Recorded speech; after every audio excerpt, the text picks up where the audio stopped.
નમસ્કાર ખેડૂત મિત્રો, આજે આ જીવકર કંપનીના શ્વેતા તુવેરમાં આવ્યા છે. કાલનો એક વિડીયો જોયો આપણે, તેમ છતાં બીજો વિડીયોના આપણે બીજા ખેડૂતની ત્યાં આવ્યા છે ને એમને પૂછ્યા આ તુવેર કેવું લાગ્યું. શું નામ તમારું? કાનજીભાઈ. કાનજીભાઈ, બરાબર. કાનના આ ભાઈની તે આપણે તુવેર જોઈ હતી, બરાબર. હવે આ તમે એમનું જોઈને જ વાવી છે ને? ગઈ સાઈડ વાવી હતી, પછી મેં આ સાઈડ મેં લીધી. આ લીધી ને? તમારે એમની તુવેર ને તમારા તુવેરમાં કેવું લાગે બીજા કરતા?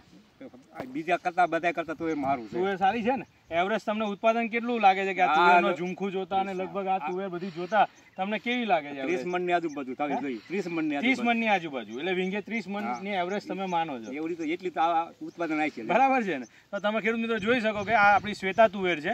લગભગ આ કેટલા વીઘાનું વાવેતર છે આખું તમે?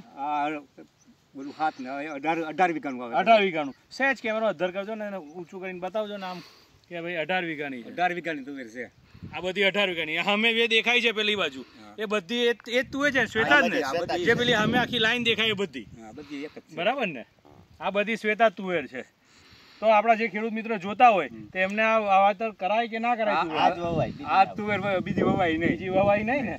આમાં ખરો નથી ને ફાયદો વધારે છે. આ ખરો નથી એનો ફાયદો વધારે, ખરી નહીં પડતી ટૂંકમાં. પાક્યા પછી ખરી નહીં જાય, ફાટી જાય ને ઘરી જાય એવું આમાં કોઈ પ્રશ્ન નહીં. અને પાછા ઈ ખરે ઈ તો પાછું આપણે નીંદવું પડે.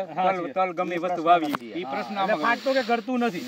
તો પાકી જાય 100% પાકી જાય તો બી આ ફાટે નહીં કે ઘરે પણ એક સાથે પાકી અને વડાઈ બી એક સાથે વડાઈ જાય, બરાબર? ભલે. અને આ તુવેર તમે ક્યાંથી લીધી હતી? બરોડાથી મંગાવી હતી? બરોડાથી મંગાવ્યા, ભાઈ મંગાવતા તેને એને મંગાવી લીધી હતી. મંગાવી હતી ને? તો તમે જોઈ શકો છો કે આ ખેડૂત મિત્રો આપણે વિશાલ એગ્રો જે ઓનલાઈન જો આપણું યુટ્યુબનું ચાલે છે એમાંથી એમને આ તુવેર મંગાવી હતી. અને આજે અમને તુવેર જોવાનો મને જાતે આવવાનો મોકો મળ્યો અને આપણે લગભગ 3 વર્ષે આજે અમે લે છે 3 વર્ષથી આપણી પાસે, પણ ભેગા આજે મુલાકાત. બરાબર. ભલે.